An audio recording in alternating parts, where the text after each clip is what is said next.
नमस्कार दोस्तों, अब आप सिर्फ क्रोनोलॉजी समझिएगा। एक तरफ मणिपुर है जहां पर सरकार, विपक्ष, सुप्रीम कोर्ट और जनता के भारी दबाव में है। सरकार ने राजस्थान और छत्तीसगढ़ के पीछे मुंह छिपाने की पूरी कोशिश की, लेकिन छिपा नहीं पाए। अब जब 10 तारीख को संसद में मोदी जी को विपक्ष ने अविश्वास प्रस्ताव के जरिए घसीट लिया है, उससे पहले देश में 3 बड़ी घटनाएं हो गई। वो 3 घटनाएं क्या हैं और किन किन राज्यों में हुई, ये भी दिलचस्प है। और क्यों 10 तारीख से पहले ही हो रही हैं, एक एक करके आपको बताऊंगी। आपको वीडियो ध्यान से देखना है, समय ना हो तो कोई बात नहीं, सेव कर लीजिएगा, अधूरा मत देखिएगा, तो ध्यान से समझिए। दोस्तों, पहली घटना होती है ट्रेन में। गोदी मीडिया का बहकाया हुआ आरपीएफ का जवान 4 लोगों को यह कहते हुए मार देता है कि हिंदुस्तान में रहना है तो मोदी योगी को वोट देना है। दूसरी घटना होती है हरियाणा के नूह में। 2 समुदाय के बीच टकराव हो जाता है, 5 लोग मारे जाते हैं। यहां पर एंगल क्या है? हिंदू मुसलमान का एंगल, जो कि मणिपुर में नहीं मिल रहा था। तीसरी घटना होती है यूपी के बरेली में। बरेली में कांवड़ियों ने जबरन मुस्लिम बस्ती से कांवड़ ले जाने को लेकर के बवाल किया। और क्रोनोलॉजी समझिए, जिस प्रभाकर चौधरी नाम के एसएसपी ने जान की बाजी लगा करके झगड़ा होने से रोक दिया, हिंसा होने से रोक दी दोस्तों, उस एसएसपी को बरेली से हटा दिया गया। क्यों हटाया गया? क्या हिंसा की साजिश नाकाम करके एसएसपी ने किसी का प्लान फेल कर दिया? God knows. क्रोनोलॉजी समझ रहे हैं आप ये समझिए कि ये सब कुछ राजा की 10 तारीख वाली संसद में पेशी से पहले हो रहा है। मणिपुर में गोदी मीडिया ने अब्दुल नाम का एंगल डालने की पूरी कोशिश की, लेकिन फेल हो गई। इलेक्शन से पहले सरकार पूरी तरह से बैकफुट पर खड़ी है। छत्तीसगढ़ और राजस्थान के पीछे भी अपना मुंह नहीं छिपा पा रही है। तो फिर अचानक अब 3 राज्यों से ये दंगों वाला कंटेंट किसे चाहिए? कौन है जिसे हिंदू मुसलमान की लड़ाई से फायदा होता है?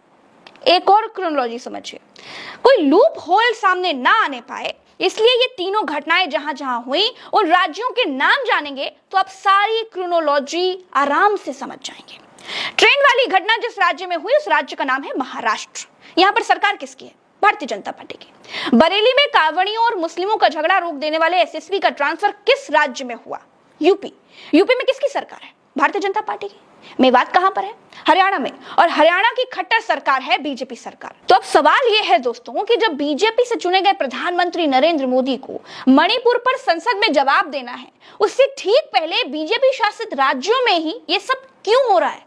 और हाँ, एक बात आप भूल जाइए कि दंगा फसाद सब अपने आप 2 समुदाय के बीच हो जाता है। इस भारत देश के इतिहास में एक भी ऐसा दंगा फसाद नहीं है जो बिना नेताओं के हुआ हो। दंगे बिना नेताओं के आदेश, बिना उनकी मर्जी, बिना उनकी साजिश के, बिना उनकी परमिशन के, बिना उनके इन्वॉल्वमेंट के नहीं होते। इस बात की ना आप गांठ बांध लीजिए। हरियाणा में ये किसने कराया? यूपी में दंगा रोकने वाले एसएसपी का ट्रांसफर आखिर क्यों हो गया? और सबसे बड़ी बात यह है दोस्तों कि राजा को 10 तारीख को संसद में घसीटे जाने से पहले ही ये सब कुछ क्यों हो रहा है?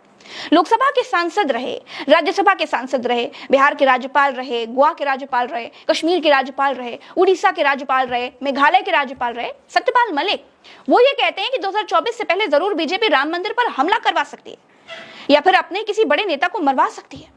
सत्यपाल मलिक कहते हैं कि जो लोग पुलवामा करा सकते हैं वो कुछ भी करा सकते हैं। डंके की चोट पर सत्यपाल मलिक ये बात कह रहे हैं।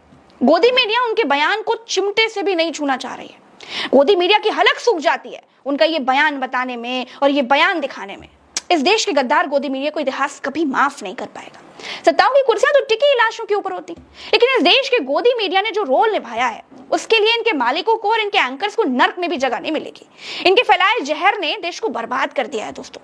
एक पार्टी के गुलाम गोदी मीडिया को देश कभी माफ नहीं कर पाएगा। ट्रेन में सफर कर रहे लोगों की मौत का जिम्मेदार भी गोदी मीडिया है।